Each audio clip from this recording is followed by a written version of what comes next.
Hi ಎಲ್ರಿಗೂ ನಮಸ್ಕಾರ. Welcome to today log. ನಮ್ಮ ದಿನವನ್ನು ಹೇಗೆ ಬ್ಯುಸಿಯಾಗಿ ಇರಿಸಿಕೊಳ್ಳೋದು, ನಾವು ಯಾವಾಗಲೂ ದಿನವನ್ನು ಹೇಗೆ ಕಳೆಯೋದು, ಬೇಸರ ಆಗ್ತಿದೆ ಅಂತ ಮೊಬೈಲ್ ನೋಡ್ತಾನೆ ದಿನವನ್ನು ಕಳೀತಾನೆ ಇರ್ತೀವಿ. ಆದರೆ ಅದೇ ಮೊಬೈಲನ್ನು ಯೂಸ್ ಮಾಡಿ ಯಾವ ರೀತಿ ಅರ್ನ್ ಮಾಡ್ಬೋದು, ಯಾವ ಸ್ಕಿಲ್ಲನ್ನು ನಾನು ಕಲಿಬಹುದು ಅಂತ ಯೋಚನೆ ಮಾಡಿದರೆ ದಾರಿಗಳು ನೂರಾರು ಸಿಗ್ತವೆ. ಈಗ ನೀವೇನಾದರೂ ಅರ್ನ್ ಮಾಡಬೇಕು ಅಂತ ಏನಾದರೂ ಅಂದ್ಕೊಂಡ್ರೆ ಆಗ ಮೊಬೈಲಲ್ಲೇ ಎಷ್ಟೋ ಸಾಕಷ್ಟು ಆ್ಯಪ್ಗಳಿವೆ.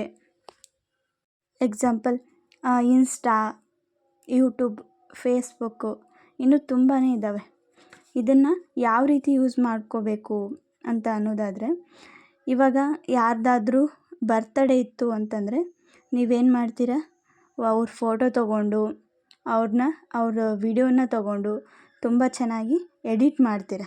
ಎಡಿಟ್ ಮಾಡಿ ಅದನ್ನು ಸ್ಟೇಟಸ್ ಕೂಡ ಇಡ್ತೀರಾ. ಸೊ ಅಂದರೆ ಏನು, ನಿಮಗೆ ಒಂದು ಎಡಿಟಿಂಗ್ ಸ್ಕಿಲ್ ಇದೆ ಅಂತ ಅರ್ಥ.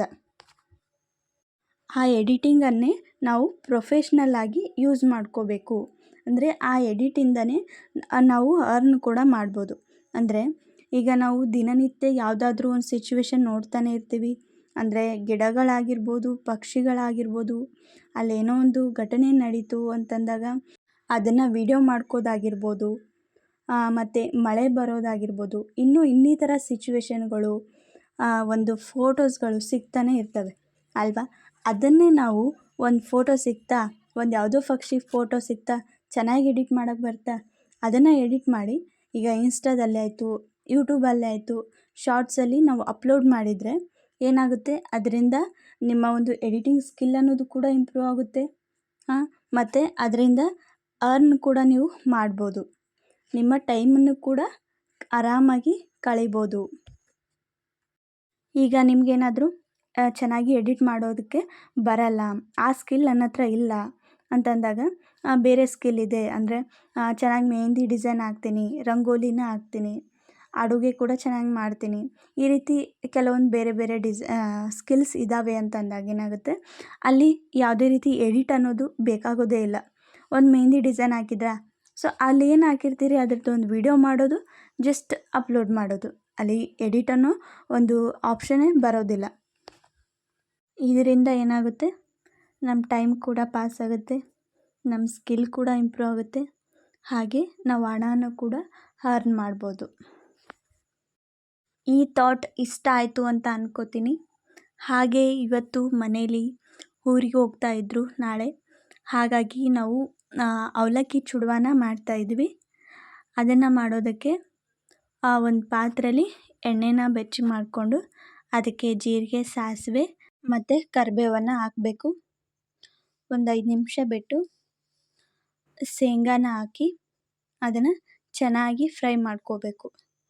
ಅಂದರೆ ಒಂದು ಬ್ರೌನಿಷ್ ಕಲರ್ ಬರೋವರೆಗೂ ಕೂಡ ಆ ಶೇಂಗಾನ ಚೆನ್ನಾಗಿ ಹುರ್ಕೋಬೇಕು.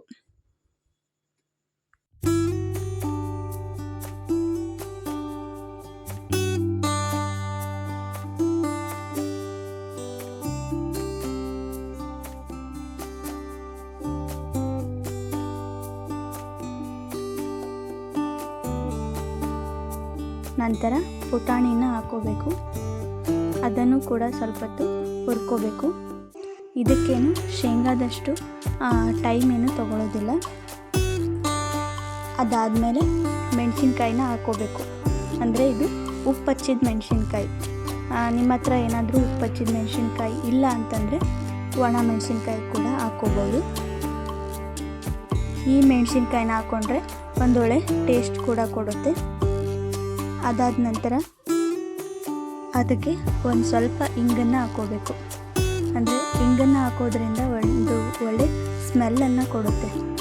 ಈ ಇಂಗು ತುಂಬ ಸ್ಟ್ರಾಂಗ್ ಇರೋದ್ರಿಂದ ನಾನು ಸ್ವಲ್ಪ ಇಂಗನ್ನು ಮಾತ್ರ ಹಾಕಿದ್ದೀನಿ.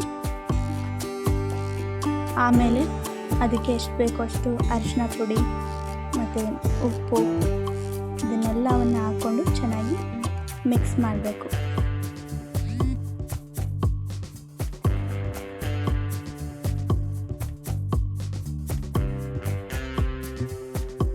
ಅದಾದ ನಂತರ ಎಣ್ಣೆ ಚೆನ್ನಾಗಿ ಆರಿದ ಮೇಲೆ ತಣ್ಣಗಾದ ಮೇಲೆ ಬಿಸಿಲಲ್ಲಿ ಒಣಗಿಸಿದಂಥ ಒಂದು ಅವಲಕ್ಕಿನ ಹಾಕಿ ಚೆನ್ನಾಗಿ ಮಿಕ್ಸ್ ಮಾಡಬೇಕು.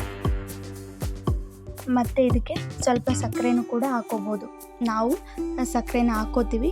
ನಿಮಗೇನಾದರೂ ಇಷ್ಟ ಇದ್ದರೆ ಸಕ್ಕರೆನ ಹಾಕ್ಕೋಬೋದು, ಇಲ್ಲಾಂದರೆ ಬಿಡ್ಬೋದು. ಅವಲಕ್ಕಿ ನೋಡ್ರಿ ಹೇಗೆ ಒಣಗಿದ್ದಾವೆ ಅಂತೇಳಿ. ಈ ಅವಲಕ್ಕಿನ ಬಿಸಿಲಲ್ಲಿ ಚೆನ್ನಾಗಿ ಒಣಗಿಸಿದ್ರೆ ತುಂಬ ಕುರುಮ್ ಅಂತೇಳಿ ಬರ್ತವೆ. ಏನಾದರೂ ಬಿಸಿಲಲ್ಲಿ ಒಣಗಿಸ್ಕೋದಕ್ಕೆ ಆಗಲಿಲ್ಲ ಅಂತಂದರೆ ಇದನ್ನು ಒಲೆ ಮೇಲಿಟ್ಟು ಒಂದು ಸ್ವಲ್ಪ ಹೊತ್ತು ಚೆನ್ನಾಗಿ ಹುರ್ಕೊಂಡ್ರೆ ಅವು ಕೂಡ ಅದೇ ಒಂದು ಟೇಸ್ಟನ್ನು ಕೊಡ್ತವೆ. ಅಂದರೆ ಕುರುಮ್ ಅನ್ನೋ ಟೇಸ್ಟನ್ನು ಕೂಡ ಕೊಡ್ತವೆ. ಸೊ ಫೈನಲಿ ನೋಡ್ರಿ ಕುರುಮ್ ಆದಂಥ ಅವಲಕ್ಕಿ ಚುಡುವ. ಹಾಗೆ ಇವತ್ತು ಫ್ಲಿಪ್ಕಾರ್ಟಲ್ಲಿ ಒಂದು ಡ್ರೆಸ್ ಆರ್ಡ್ರ್ ಮಾಡಿದ್ದೆ, ಅದು ಕೂಡ ಬಂದಿತ್ತು. ತೋರಿಸ್ತೀನಿ ನೋಡ್ರಿ. ತುಂಬ ಚೆನ್ನಾಗಿದೆ ಡ್ರೆಸ್ಸು. ಅಂದರೆ ಡೈಲಿ ವೇರಿಗೆ ಅಂತ ಹೇಳಿ ಮಾಡಿದ್ದೆ. ಕಾಟನ್ ಕೂಡ ಇದೆ, ಫ್ಯಾಬ್ರಿಕ್ ಕಲರ್ ಕೂಡ ಚೆನ್ನಾಗಿದೆ. ಹಾಗೆ ತುಂಬ ಲೆಂತ್ ಕೂಡ ಇದೆ, ಫಿಟ್ಟಿಂಗ್ ಕೂಡ ಆಗೋದಿಲ್ಲ, ಲೂಸ್ ಇದೆ.